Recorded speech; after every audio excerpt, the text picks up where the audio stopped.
शादी हो गई, हल्दी भी दिखाई, दोनों शादियों की कहानी भी आपने देख लिया।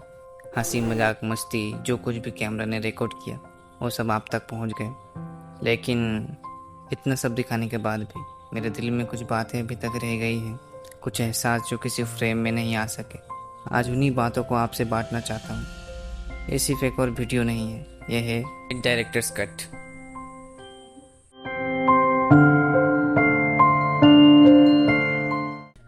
कुछ साल पहले मैं इमरान की शादी पे गया था और वहाँ पे एक दोस्त बनाया था, क्योंकि जहाँ भी जाएंगे आपको एक दोस्त बनाना ज़रूरी है कि कंपनी देने वाला कोई होना चाहिए, वरना अकेले अकेले बोर हो जाएंगे शादी में।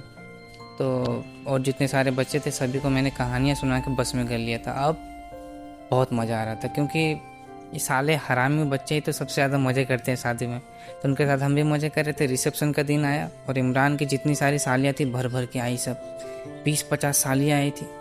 बड़ा मज़ा आ रहा था। उसी में से हमारे जो मित्र थे, दोस्त थे, अभी जो नए नए बने थे, उन्हें एक लड़की पसंद आई थी। तो एक बच्ची को हमने नीचे भेजा कि जाओ जाके नाम पूछ के आओ उनका। वो नीचे गए, हम ऊपर से देख रहे थे। जाके उन्होंने नाम पूछा। लड़की ने पूछा कि किसने पूछा तुम्हें, किसने बोला है तुम्हें पूछने के लिए? तो वो जो बच्ची थी ना, उसने मेरी तरफ दिखा दिया। उस लड़की ने नीचे से अपने पर्स से कागज़ निकाला, कुछ तो लिख के दिया उसके हाथ में बच्ची के। यही सब हुआ था। तो यही उम्मीद थी कि शहादत का भी या शहजादा का दोनों शादी हो रहा है, तो रिसेप्शन जब होगा वो भात, तो उसी में भर भर के उनकी साली आएंगे जाएंगे, बात होगा, है ना। पर हम जब गए जाके देखा सिर्फ वही लोग थे जो रेलवे के नीचे की सीट में बैठते हैं, सीनियर सिटीजन। बचपन से ही शादी को दूर दूर से देख के आ रहा हूँ। हमें तब कोई फ़र्क नहीं पड़ता था कि शादी कैसे हो रहा है, क्यों हो रहा है, हमें कोई फ़र्क नहीं पड़ता। हमें बस पंडाल में खेलना होता था, छुपन छुपाई, और लगड़ा में रंग लगाना होता था, पेट भर के दबा कर खाना होता था। पर जब किसी शादी को मैंने करीब से देखा तब पता चला कि भाई शादी मतलब सिर्फ बैंड बाजा बारात जश्न ये सब नहीं होते हैं, है ना। और शादी यही सब बैंड बाजा बारात के पीछे हम ना असली चीज़ें देख नहीं पाते हैं, और शायद यही सब चीज़ें होती इसलिए है क्योंकि हम कुछ देख ना पाएँ। जश्न जश्न इसके पीछे हम देख ही ना पाए कि क्या हो रहा है पीछे। ये जो तुम अपना ताम हाड़ी जैसा पेट जाके भर भर के खा रहे हो शादी में, इसके पीछे पता नहीं कितने बापों ने अपना पेट काट काट के पैसा जमा किया। ये तुम बासमती चावल का बिरयानी खा रहे हो जाके, पता नहीं उसके लिए अपना ज़मीन बेचना पड़ा था। कितने लोगों को अपना घर गिरवी रखना पड़ता है, कितने लोगों के पास जाके हाथ फैलाते हैं। और तुम क्या करते हो? शादी में जाते हो, जाके बोलते हो चिकन में नमक कम है, बिरयानी अच्छा नहीं हुआ है, खाना देने में देरी हो रहा है, तुम गुस्सा दिखा के भाग जा रहे हो। नहीं, अगर खाना देने में देरी हो गया तो दिक्कत क्या है? छोटी छोटी चीज़ों का एडजस्ट करा जा सकता है। पर तुम्हें तो आता नहीं, तुम तो हाथ पैर में बड़े हो चुके, शिक्षा तो मिला है नहीं कैसे लोगों से बात करना है। तुमसे अगर किसी ने गुस्से से बात की है, इसका मतलब ये नहीं कि तुम भी गुस्सा दिखा के बोलोगे कि सुनो हमें दुल्हन दे दो, हम लेके चले जाएंगे, हम एक पल भी यहाँ नहीं रुकेंगे। इतने छोटे इंसान मत बनो, इतने नीच मत बनो। तुम ज़रा सोचो कि एक लड़की के घर में कितना काम होता है। कई रातों से लोगों की आंखों में नींद नहीं है, सो नहीं पा रहे हैं, उसी के ऊपर तुम लोगों का मेहमान नवाजी करना पड़ रहा है। तो लोग कितने फ्रस्ट्रेटेड होंगे, नींद नहीं हो रहा है उन लोगों का। अगर गुस्से में एक दो बात किसी ने कह दिया है तो क्या ज़रूरत है गुस्सा करने का? तुम ना हमेशा अपने ही बारे में सोचते रहते हो, कभी लोगों के बारे में सोचते नहीं हो ना, कि उसका भी तरफ सोच के देखो ना, दूसरा पर्सपेक्टिव भी देख के देखो।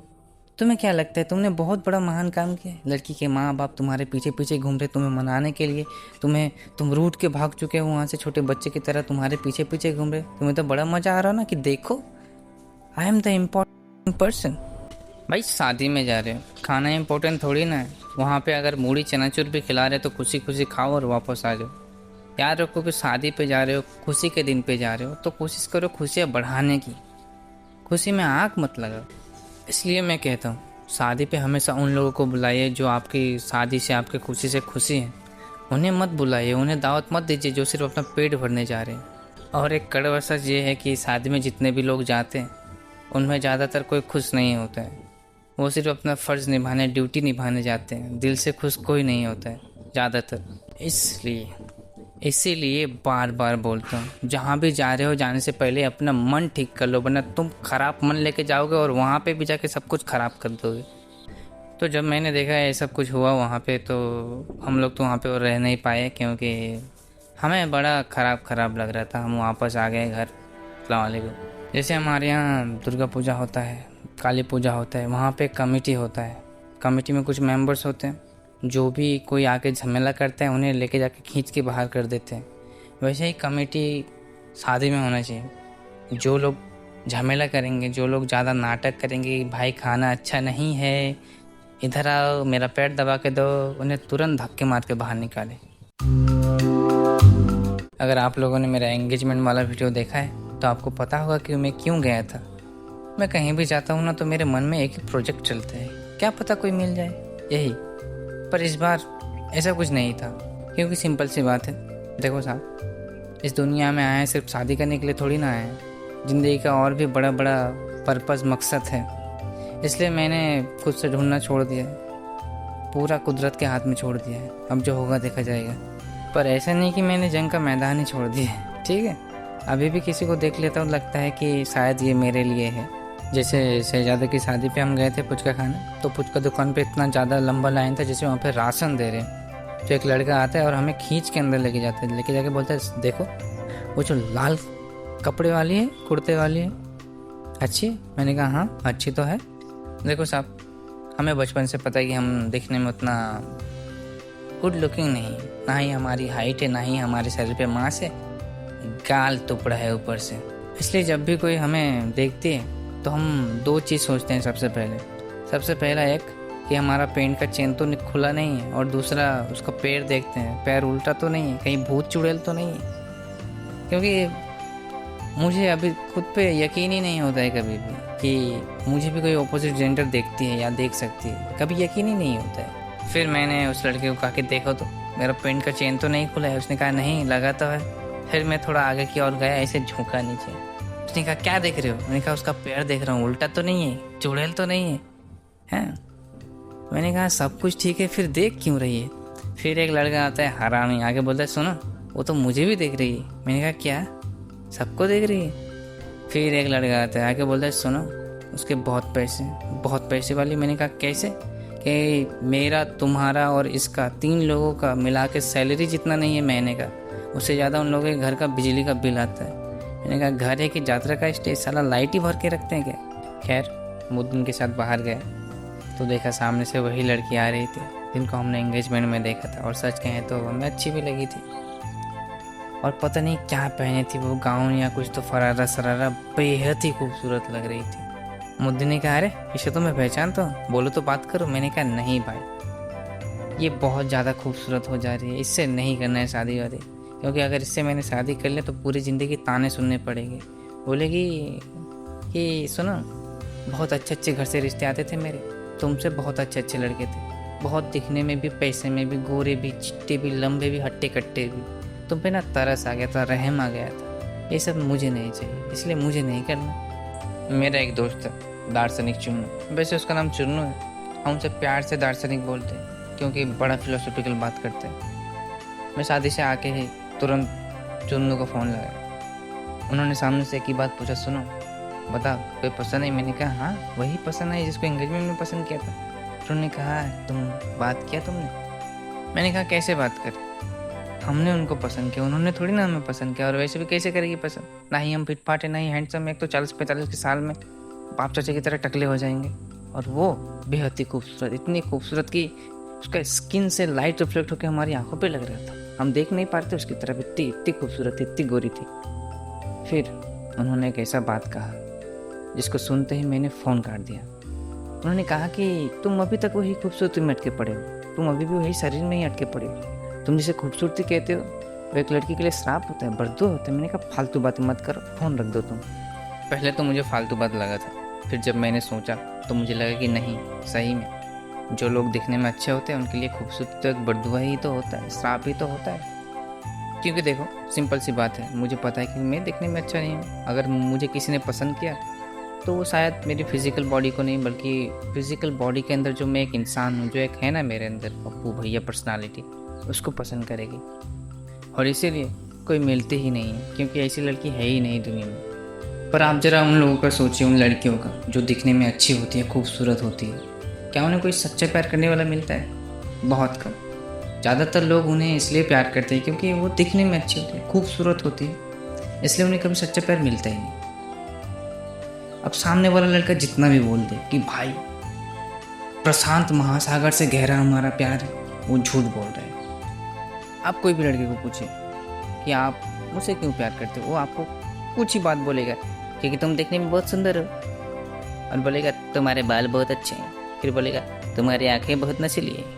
बहुत कम ऐसे लड़के मिलते हैं जो बोलते हैं कि तुम मुझे इसलिए पसंद हो क्योंकि तुम एक बहुत अच्छे इंसान हो, तुम्हारे बात करने का तरीका बहुत अच्छा है, तुम्हारा व्यवहार बहुत अच्छा है, तुम अपने इमोशन को बहुत अच्छी तरीके से हैंडल करती हो, तुम कभी भी किसी से ऊंची आवाज़ में बात नहीं करती हो, है ना। ज़्यादातर खूबसूरती का चक्कर में उसके पीछे जो एक इंसान होते हैं, हम उसे देखना भूल जाते हैं, हम उसे देखते ही नहीं। इसलिए अगर अब मैं बहुत ही खूबसूरत लड़की भी देख लेता हूँ तो मुझे नॉर्मल ही लगती है, पहले की तरह ऐसे हाँ करके नहीं देखता हूँ, ठीक है। पहले जैसे देखती हूँ अबे भाई कितना गोरी देख, कितना अच्छी देख, गुलाबी गुलाबी ठोट, चूल देख, जैसे डब शैम्पू को ऐड करके ऐसा, वाह। हम लोग बचपन से सुनते आ रहे हैं लड़की पराया धन होता है, लड़की को एक दिन शादी करके ससुराल जाना है। एक लड़की को भी पता चल जाता है क्योंकि घर वाले तो बोलते रहते हैं कि तुम्हें तो एक दिन जाना है घर छोड़ के, किसी और के घर में जाना है, वहाँ काम करना है, वहाँ ऐसे ऐसे मत पड़े रहना पूरे दिन मोबाइल लेकर, ठीक है। तो लड़की को पता चल जाता है कि हाँ भाई एक दिन तो जाना ही है ससुराल। तो उसी तरह हम लड़के जब बड़े होते हैं तो हमें भी पता चल जाता है कि ये जो फैमिली है इसका भार मुझे अपने ही कंधों पे लेना है, हमें अपने ही कंधों पे लेना है ना। पर कोई ऐसा बताता नहीं, डायरेक्ट बताता नहीं, घर का जो माहौल होता है, जो माँ बाप बोलते हैं ऐसे, तो पता चल जाता है कि भाई हमें ही लेना है कंधे पे अपनी जिम्मेदारी, ठीक है। बस अब शुरू, और फैमिली का जिम्मेदारी निभाते निभाते एक लड़का इतना पिस जाता है उस चक्कर में कि वो अपने आप के बारे में, अपना ज़िंदगी के बारे में सोचना बंद कर देता है। शरीर खराब हो या मन, काम में तो जाना ही पड़ता है। और उसी घिसी हुई ज़िंदगी में जो थोड़ी लाइट देखने को मिलती है वो है दोस्तों की वजह से। हमने बचपन में पढ़ा था कि पेड़ हमें ऑक्सीजन देता है, कार्बन डाइऑक्साइड खींच लेता है। वैसे ही एक दोस्त के जब साथ में जाके बैठते हैं, हम दोस्तों के साथ जब बैठते हैं तो वो दोस्त हमें ऑक्सीजन देता है और हमारे अंदर से कार्बन डाइऑक्साइड खींच लेता है अपने अंदर। दोस्तों के महफिल में लोग अपना दुख दर्द जो भी होता है सब कुछ भूल जाता है कुछ पल के लिए। इतनी बकचोदी, इतनी ही इतनी खींची होती है कि लोग वहाँ पे सब कुछ भूल जाते हैं, इंसान सब कुछ भूल जाता है वहाँ पे, घर पे क्या हो रहा है क्या नहीं हो रहा है सब कुछ भूल जाता है। दोस्ती बहुत इंपॉर्टेंट होता है एक इंसान के लिए। पर मैंने देखा है जिन लोगों का बहुत ही याराना था, बहुत ही खतरनाक दोस्ती था, पर शादी होते ही जैसे चैत बैसाख में कंसाबती सूख जाता है उसी तरह उनकी दोस्ती भी सूख जाती है। मैंने देखा है शादी के बाद कुछ कुछ लड़कियां अपने हस्बैंड को अपने पल्लू के साथ बांध के रखना चाहती हैं। वहाँ मत जाओ, उसके साथ मत घूमो, उसके साथ बात मत करो, तुम्हारा वो दोस्त वो तो बहुत लुच्चा है, बहुत खच्चर है, अगर उसके साथ मैंने देखा तुम्हें घूमते हुए तो एक महीना सेल्फ हेल्प करते रहे ना। और अगर कहीं चले भी गए घर से निकल के, है ना, बहाना वहाना मार कर, तो फ़ोन करके 100 गिनते कि सुनो 100 गिन रहे हैं, उसके अंदर घर आ जाओ वरना। और ऐसे भी लड़कियाँ होती हैं जो खुद से बोलते कि जाओ घूमो अपने दोस्तों के साथ, मिल के आओ, थोड़ा ट्रिप करके आओ। अब देखो भाई साहब तुम्हें कौन सा बनना है। मैं एक दिन सोच रहा था कि अगर मैं अपनी लाइफ से जितने भी हम मेरे दोस्त थे सभी को निकाल दूँ तो कैसा लाइफ होगा। फिर पता चला कि भाई बिना दोस्तों के लाइफ कोई लाइफ ही नहीं होगा, है ना। अगर होगा भी तो कोरा कागज़, सिर्फ ब्लैंक। इसलिए दोस्ती कायम रखना बहुत इंपॉर्टेंट है। अगर आपके 2-4 कुछ सच्चे अच्छे हरामी दोस्त हैं तो उनसे दोस्ती कायम रखिए। पर ये मत सोचिए कि आपके दोस्त आपकी ज़िंदगी की जंग लड़ेंगे। आपको अपनी लड़ाई खुद ही लड़ना है, पर लड़ाई लड़ने के लिए जो ताकत चाहिए वो दोस्तों से मिलेगा। पर अब दोनों की शादी हो चुकी है, अब सर्विसिंग पे आप लोग जाएंगे साथ में, है ना, तेल भरने के लिए आप लोग जाएंगे साथ में, और शाम को फुचका खाने के लिए भी आप लोग जाएंगे साथ में। पर दिन में आधा घंटा भी हमारे पास आने देना, क्योंकि सिंपल सी बात है, वाइफ खुशी है जो हर वक्त हमेशा चाहिए, दोस्त हंसी है जो कभी कभी चाहिए पर बहुत इम्पोर्टेंट है। तो ज़रा कभी कभी हंसने के लिए दोस्तों के पास भी भेज देना। अस्सलाम वालेकुम।